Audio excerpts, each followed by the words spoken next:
Hey guys, welcome back to another interesting video of how to guide. In this video, I am going to show you how can you fix if your Instagram automatically closing your application.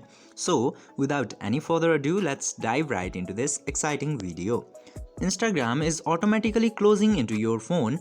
The first thing you should do is to uninstall the application and reinstall the application from your device. Then after that, your problem might be solved. And if it's still not working, even after uninstalling and reinstalling the application, you should try to restart your device. Not reset but restart. Your phone needs a break.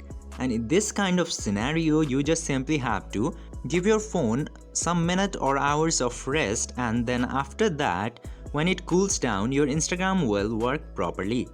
I hope this video was helpful for you. If yes, don't forget to like, share and subscribe to the channel to never miss another update. Thank you for watching the video.